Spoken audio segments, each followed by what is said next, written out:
নমস্কার। আমার আজকের পাঠ্য রবীন্দ্রনাথ ঠাকুরের গল্পগুচ্ছের অন্তর্গত বিখ্যাত গল্প বোষ্টমী। তো চলুন গল্পটা শুরু করা যাক। আমি লিখিয়া থাকি, অথচ লোকরঞ্জন আমার কলমের ধর্ম নয়। এই জন্য লোকেও আমাকে সদা সর্বদা যে রঙে রঞ্জিত করিয়া থাকে, তাহাতে কালির ভাগই বেশি। আমার সম্বন্ধে অনেক কথাই শুনিতে হয়। কপালক্রমে সেগুলি হিতকথা নয়, মনোহারী তো নহেই। শরীরে যেখানটায় ঘা পড়িতে থাকে, সেই জায়গাটা যত তুচ্ছই হোক, সমস্ত দেহটাকে বেদনার জেরে সেই ছড়াইয়া যায়। যে লোক গালি খাইয়া মানুষ হয়, সে আপনার স্বভাবকে যেন ঠেলিয়া একঝোঁকা হইয়া পড়ে। আপনার চারিদিককে ছাড়াইয়া আপনাকেই কেবল তাহার মনে পড়ে। সেটা আরামও নয়, কল্যাণও নয়। আপনাকে ভোলাটাই তো স্বস্তি। আমাকে তাই ক্ষণে ক্ষণে নির্জনের খোঁজ করিতে হয়। মানুষের ঠেলা খাইতে খাইতে মনের চারিদিকে যে টোল খাইয়া যায়, বিশ্ব প্রকৃতির সেবা নিপুণ হাতখানির গুণে তাহা ভরিয়া ওঠে। কলিকাতা হইতে দূরের নিভৃতে আমার একটি অজ্ঞাতবাসের আয়োজন আছে। আমার নিজ চর্চার দৌরত্ব হইতে সেইখানে অন্তর্ধান করিয়া থাকি। সেখানকার লোকেরা এখনো আমার সম্বন্ধে কোনো একটা সিদ্ধান্তে আসিয়া পৌঁছে নাই। তাহারা দেখিয়াছে আমি ভোগী নই। পল্লীর রজনীকে কলিকাতার কলুষে আবিল করি না, আবার যোগীও নই, কারণ দূর হইতে আমার যেটুকু পরিচয় পাওয়া যায় তাহার মধ্যে ধনের লক্ষণ আছে। আমি পথিক নই, পল্লীর রাস্তায় ঘুরি বটে, কিন্তু কোথাও পৌঁছিবার দিকে আমার কোনো লক্ষণ নাই। আমি যে গৃহী এমন কথা বলাও শক্ত, কারণ ঘরের লোকের প্রমাণাভাব। এই জন্য পরিচিত জীবশ্রেণীর মধ্যে আমাকে কোনো একটা প্রচলিত কোঠায় না ফেলিতে পারিয়া গ্রামের লোক আমার সম্বন্ধে চিন্তা করা একরকম ছাড়িয়া দিয়েছে। আমিও নিশ্চিন্ত আছি। অল্পদিন হইল খবর পাইয়াছি, এই গ্রামে একজন মানুষ আছে যে আমার সম্বন্ধে কিছু একটা মনে ভাবিয়াছে, অন্তত বোকা ভাবে নাই। তাহার সঙ্গে প্রথম দেখা হইল তখন আষাঢ় মাসের বিকেল বেলা। কান্না শেষ হইয়া গেলেও চোখের পল্লব ভিজা থাকিলে যেমন ভাবটা হয়, সকালবেলাকার বৃষ্টি অবসানে সমস্ত লতাপাতা আকাশ ও বাতাসের মধ্যে সেই ভাবটা ছিল। আমাদের পুকুরের উঁচু পাড়িটার ওপর দাঁড়াইয়া আমি একটি নধর শ্যামল গভীর ঘাস খাওয়া দেখিতেছিলাম। তাহার চিক্কণ দেহটির ওপর রৌদ্র পড়িয়াছিল। দেখিয়া ভাবিতেছিলাম, আকাশের আলো হইতে সভ্যতা আপনার দেহটাকে পৃথক করিয়া রাখিবার জন্য যে এত দর্জির দোকান বানাইয়াছে, ইহার মতো এমন অপব্যয় আর নাই। এমন সময় হঠাৎ দেখি একটি প্রৌঢ়া স্ত্রীলোক আমাকে ভূমিষ্ঠ হইয়া প্রণাম করিল। তাহার আঁচলে কতকগুলি ঠোঙার মধ্যে করবী, গন্ধরাজ, আরও 2-4 রকমের ফুল ছিল। তাহারই মধ্যে একটি আমার হাতে দিয়া ভক্তির সঙ্গে জোড়হাত করিয়া সে বলিল, আমার ঠাকুরকে দিলাম, বলিয়া চলিয়া গেল। আমি এমনি আশ্চর্য হইয়া গেলাম যে তাহাকে ভালো করিয়া দেখিতেই পাইলাম না। ব্যাপারটা নিতান্তই সাদা, অথচ আমার কাছে তাহা এমন করিয়া প্রকাশ হইল যে সেই যে গাভীটি বিকালবেলাকার ধূসর রৌদ্রে লেজ দিয়া পিঠের মাছি তাড়াইতে তাড়াইতে নববর্ষার তাহার জীবলীলাটি আমার কাছে বড় অপরূপ হইয়া দেখা দিল। একথা বলিলে লোকে হাসিবে, কিন্তু আমার মন ভক্তিতে ভরিয়া উঠিল। আমি সহজ আনন্দময় জীবনেশ্বরকে প্রণাম করিলাম। বাগানের আম গাছ হইতে পাতা সমেত একটি কচি আমের ডাল লইয়া সে গাভীকে খাওয়াইলাম। আমার মনে হইল আমি দেবতাকে সন্তুষ্ট করিয়া দিলাম।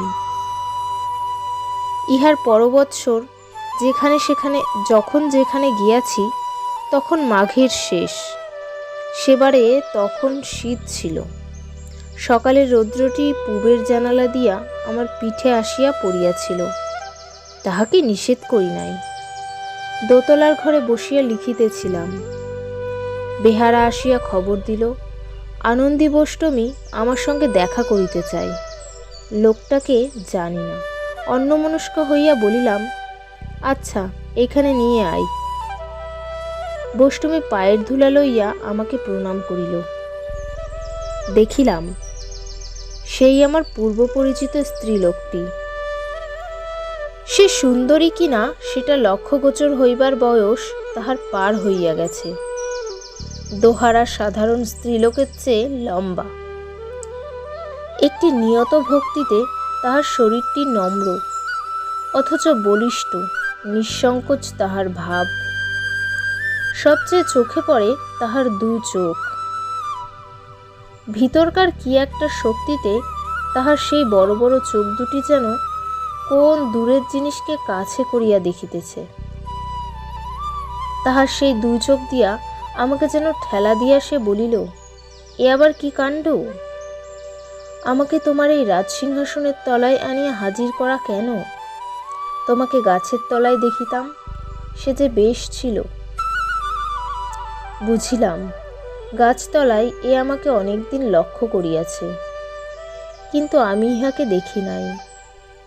সর্দির উপক্রম হওয়ার কয়েকদিন পর পথে ও বাগানে বেড়ানো বন্ধ করিয়া ছাদের উপরেই সন্ধ্যাকাশের সঙ্গে মোকাবিলা করিয়া থাকি। তাই কিছুদিন সে আমাকে দেখিতে পায় নাই। একটুক্ষণ থামিয়া সে বলিল, গৌর, আমাকে কিছু একটা উপদেশ দাও। আমি মুশকিলে পড়িলাম। বলিলাম, উপদেশ দিতে পারি না, নিতেও পারি না। চোখ মেলিয়া চুপ করিয়া যাহা পাই তাহা লইয়াই আমার কারবার। এই যে তোমাকে দেখিতেছি, আমার দেখাও হইতেছে, শোনাও হইতেছে। বোষ্টমী ভারী খুশি হইয়া গৌর গৌর বলিয়া উঠিল। কহিল, ভগবানের তো শুধু রসনা নয়, তিনি যে সর্বাঙ্গ দিয়া কথা কন। আমি বলিলাম, চুপ করিলেই সর্বাঙ্গ দিয়া তার সেই সর্বাঙ্গের কথা শোনা যায়। তাই শুনিতেই শহর ছাড়িয়া এখানে আসি। বোষ্টমী কহিল, সেটা আমি বুঝিয়াছি, তাই তো তোমার কাছে আসিয়া বসিলাম। যাইবার সময় সে আমার পায়ের ধুলা লইতে গিয়া দেখিলাম আমার মোজাতে হাত ঠেকিয়া তাহার বড় বাধা বোধ হইল। পরের দিন ভোরে সূর্য উঠিবার পূর্বে আমি ছাদে বসিয়া আছি। দক্ষিণে বাগানের ঝাউ গাছগুলার মাথার ওপর দিয়া একেবারে দিকসীম পর্যন্ত মাঠ ধুধু করিতেছে। পূর্ব দিকে বাঁশবনে ঘেরা। গ্রামের পাশে আখের ক্ষেতের প্রান্ত দিয়া প্রতিদিন আমার সামনে সূর্য ওঠে। গ্রামের রাস্তাটা গাছের ঘন ছায়ার ভিতর হইতে হঠাৎ বাহির হইয়া খোলা মাঠের মাঝখান দিয়া বাকিয়া বহুদূরের গ্রামগুলির কাজ সারিতে চলিয়াছে। সূর্য উঠিয়াছে কিনা জানি না, একখানি শুভ্র কুয়াশার চাদর বিধবার ঘোমটার মতো গ্রামের গাছগুলির ওপর টানা রহিয়াছে। দেখিতে পাইলাম বোষ্টমী সেই ভোরের ঝাপসা আলোর ভিতর দিয়া একটি সচল কুয়াশার মূর্তির মতো করতাল বাজাইয়া হরিনাম গান করিতে করিতে সেই পূব দিকের গ্রামের সম্মুখ দিয়া চলিয়াছে। তন্দ্রা ভাঙা চোখের পাতার মতো একসময় কুয়াশাটা উঠিয়া গেল এবং ওই সমস্ত মাঠের ও ঘরের নানা কাজকর্মের মাঝখানে শীতের রৌদ্রটি গ্রামের ঠাকুর দাদার মতো আসিয়া বেশ করিয়া জমিয়া বসিল। আমি তখন সম্পাদকের পেয়াদা বিদায় করিবার জন্য লিখিবার টেবিলে আসিয়া বসিয়াছি। এমন সময় সিঁড়িতে পায়ের শব্দের সঙ্গে একটা গানের সুর শোনা গেল। বোষ্টমী গুনগুন করিতে করিতে আসিয়া আমাকে প্রণাম করিয়া কিছু দূরে মাটিতে বসিল। আমি লেখা হইতে মুখ তুলিলাম। সে বলিল, কাল আমি তোমার প্রসাদ পাইয়াছি। আমি বলিলাম, সে কি কথা? সে কহিল, কাল সন্ধ্যার সময় কখন তোমার খাওয়া হয় আমি সেই আশায় দরজার বাহিরে বসিয়াছিলাম। খাওয়া হইলে চাকর যখন পাত্র লইয়া বাহিরে আসিল, তাহাতে কি ছিল জানি না, কিন্তু আমি খাইয়াছি। আমি আশ্চর্য হইলাম। আমার বিলাত যাওয়ার কথা সকলেই জানে, সেখানে কি খাইয়াছি না খাইয়াছি তাহা অনুমান করা কঠিন নহে, কিন্তু গোবর খাই নাই। দীর্ঘকাল মাছ মাংসে আমার রুচি নাই বটে, কিন্তু আমার 5 কোটির জাতিকুলের কথাটা প্রকাশ্য সভায় আলোচনা না করাই সঙ্গত। আমার মুখে বিস্ময়ের লক্ষণ দেখিয়া বষ্টমী বলিল, যদি তোমার প্রসাদ খাইতেই না পারিব, তবে তোমার কাছে আসিবার তো কোনো দরকার ছিল না। আমি বলিলাম, লোকে জানিলে তোমার ওপর তো তাদের ভক্তি থাকিবে না। সে বলিল, আমি তো সকলকেই বলিয়া বেড়াইয়াছি। শুনিয়া উহারা ভাবিল আমার এই রকমই দশা। বষ্টমী যে সংসারে ছিল, উহার কাছে তাহার খবর বিশেষ কিছু পাইলাম না। কেবল এইটুকু শুনিয়াছি, তাহার মায়ের অবস্থা বেশ ভালো এবং এখনও তিনি বাঁচিয়া আছেন। মেয়েকে যে বহু লোক ভক্তি করিয়া থাকে, সে খবর তিনি জানেন। তাহার ইচ্ছা মেয়ে তার কাছে গিয়া থাকে, কিন্তু আনন্দীর মন তাহাতে সায় দেয় না। আমি জিজ্ঞাসা করিলাম, তোমার চলে কি করিয়া? উত্তরে শুনিলাম, তাহার ভক্তদের একজন তাহাকে সামান্য কিছু জমি দিয়াছে, তাহারই ফসলে সেও খায়, 5 জনে খায়, কিছুতে সে আর শেষ হয় না। বলিয়া একটু হাসিয়া কহিল, আমার তো সবই ছিল, সমস্ত ছাড়িয়া আসিয়াছি, আবার পরের কাছে মাগিয়া আর সংগ্রহ করিতেছি, ইহার কি দরকার ছিল বলতো?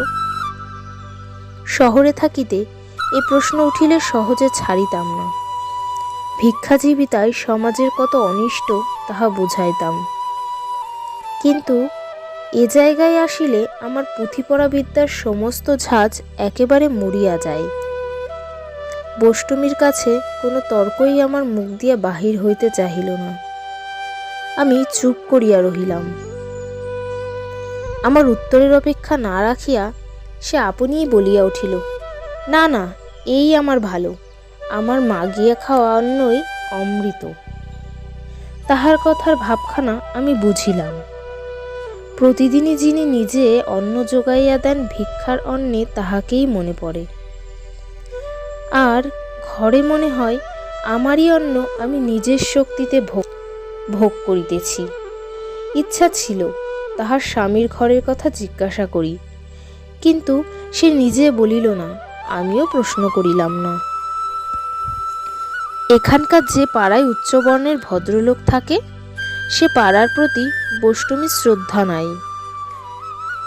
বলে ঠাকুরকে উহারা কিছুই দেয় না, অথচ ঠাকুরের ভোগে উহারাই সবচেয়ে বেশি করিয়া ভাগ বসায়। গরিবরা ভক্তি করে আর উপবাস করিয়া মরে। এ পাড়ার দুষ্কৃতির কথা অনেক শুনিয়াছি, তাই বলিলাম, এই সকল দুর্মতিদের মাঝখানে থাকিয়া ইহাদের মতিগতি ভালো করো, তাহা হইলেই তো ভগবানের সেবা হইবে। এই রকমের সব উচ্চদরের উপদেশ অনেক শুনিয়াছি এবং অন্যকে শুনাইতেও ভালোবাসি, কিন্তু বষ্টমীর ইহাতে তাক লাগিল না।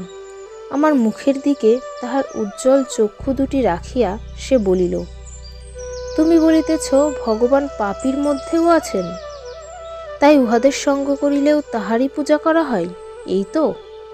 আমি কহিলাম, হ্যাঁ। সে বলিল, উহারা যখন বাঁচিয়া আছে তখন তিনিও উহাদের সঙ্গে আছেন বই কি, কিন্তু আমার তাহাতে কি? আমার পূজা তো ওখানে চলিবে না। আমার ভগবান যে উহাদের মধ্যে নাই, তিনি যেখানে আমি সেখানেই তাহাকে খুঁজিয়া বেড়াই। বলিয়া সে আমাকে প্রণাম করিল। তাহার কথাটা এই যে শুধু মৃত মত লইলে কি হইবে, সত্য যে চাই, ভগবান সর্বব্যাপী, এটা একটা কথা, কিন্তু যেখানে আমি তাহাকে দেখি সেখানেই তিনি আমার সত্য। এত বড় বাহুল্য কথাটাও কোনো কোনো লোকের কাছে বলা আবশ্যক যে আমাকে উপলক্ষ করিয়া বষ্টমী যে ভক্তি করে, আমি তাহা গ্রহণও করি না, ফিরাইয়াও দিই না। এখনকালের কালের ছোঁয়াচ আমাকে লাগিয়েছে। আমি গীতা পড়িয়া থাকি এবং বিদ্বান লোকেদের দ্বারস্থ হইয়া তাহাদের কাছে ধর্মতত্ত্বের অনেক সূক্ষ্ম ব্যাখ্যা শুনিয়াছি। কেবল শুনিয়া শুনিয়াই বয়স বহিয়া যাইবার জো হইল। কোথাও তো কিছু প্রত্যক্ষ দেখিলাম না। এতদিন পরে নিজের দৃষ্টির অহংকার ত্যাগ করিয়া এই শাস্ত্রহীনা স্ত্রীলোকের দু চক্ষুর ভিতর দিয়া সত্যকে দেখিলাম। ভক্তি করিবার ছলে শিক্ষা দিবার এ কি আশ্চর্য প্রণালী! পরদিন সকালে বৈষ্ণবী আসিয়া আমাকে প্রণাম করিয়া দেখিল আমি তখনও লিখিতে প্রবৃত্ত। বিরক্ত হইয়া বলিল, তোমাকে আমার ঠাকুর এত মিথ্যা খাটাইতেছেন কেন? যখনই আসি দেখিতে পাই লেখা লইয়াই আছো। আমি বলিলাম, যে লোকটা কোনো কর্মেরই নয়, ঠাকুর তাহাকে বসিয়া থাকিতে দেন না, পাছে সে মাটি হইয়া যায়। যত রকমের বাজে কাজ করিবার ভার তাহারই ওপরে। আমি যে কত আবরণে আবৃত তাহা দেখিয়া সে অধৈর্য হইয়া ওঠে। আমার সঙ্গে দেখা করিতে হইলে অনুমতি লইয়া দোতলায় চড়িতে হয়, প্রণাম করিতে হয়। আসিয়া হাতে ঠেকে মোজাজোড়ার সহজ দুটো কথা বলা শোনার প্রয়োজন, কিন্তু আমার মনটা আছে কোন লেখার মধ্যে তলাইয়া। হাত জোর করিয়া সে বলিল, গৌর, আজ ভোরে বিছানায় যেমনি উঠিয়া বসিয়াছি অমনি তোমার চরণ পাইলাম। আহা, সেই তোমার দুখানি পা, কোনো ঢাকা নাই, সে কি ঠান্ডা, কি কোমল! কতক্ষণ মাথায় ধরিয়া রাখিলাম। সে তো খুব হইল, তবে আর আমার এখানে আসিবার প্রয়োজন কি? প্রভু, এ আমার মোহ নয় তো? ঠিক করিয়া বলো। লিখিবার টেবিলের ওপর ফুলদানিতে পূর্বদিনের ফুল ছিল। মালি আসিয়া সেগুলি তুলিয়া লইয়া নতুন ফুল সাজাইবার উদ্যোগ করিল। বৈষ্ণবী যেন ব্যথিত হইয়া বলিয়া উঠিল, ব্যাস, এই ফুলগুলি হইয়া গেল? তোমার আর দরকার নাই? তবে দাও দাও, আমাকে দাও। এই বলিয়া ফুলগুলি অঞ্জলিতে লইয়া কতক্ষণ মাথা নত করিয়া একান্ত স্নেহে এক দৃষ্টিতে দেখিতে লাগিল। কিছুক্ষণ পরে মুখ তুলিয়া বলিল, তুমি চাহিয়া দেখো না বলিয়াই এই ফুল তোমার কাছে মলিন হইয়া যায়। যখন দেখিবে তোমার লেখাপড়া সব ঘুচিয়া যাইবে।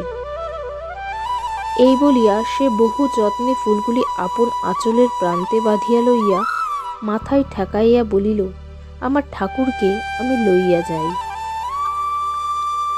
কেবল ফুলদানিতে রাখিলেই যে ফুলের আদর হয় না তা বুঝিতে আমার বিলম্ব হইল না। আমার মনে হইল ফুলগুলিকে যেন স্কুলে পড়া না পারা ছেলেদের মতো প্রতিদিন আমি বেঞ্চের ওপর দাঁড় করাইয়া রাখি। সেই দিন সন্ধ্যার সময় যখন ছাদে বসিয়াছি, বৈষ্ণবী আমার পায়ের কাছে আসিয়া বসিল। কহিল, আজ সকালে নাম শুনাইবার সময় তোমার প্রসাদী ফুলগুলি ঘরে ঘরে দিয়া আসিয়াছি। আমার ভক্তি দেখিয়া বেণী চক্রবর্তী হাসিয়া বলিল, পাগলি, কাকে ভক্তি করিস তুই? বিশ্বের লোকে যে তাকে মন্দ বলে। হ্যাঁ গো, সকলে নাকি তোমাকে গালি দেয়। কেবল এক মুহূর্তের জন্য মনটা সংকুচিত হইয়া গেল। কালির ছিটা এত দূরেও ছড়ায়?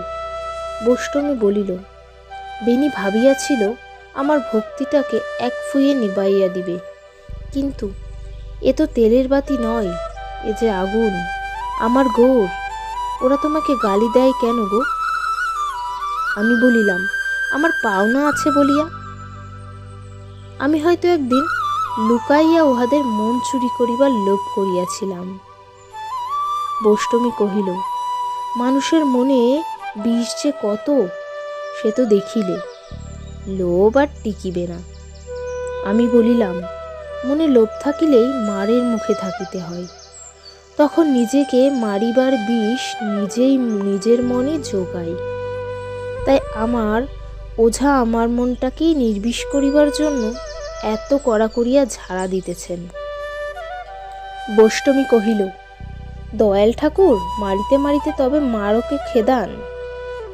শেষ পর্যন্ত যে সহিতে পারে সেই বাঁচিয়া যায়।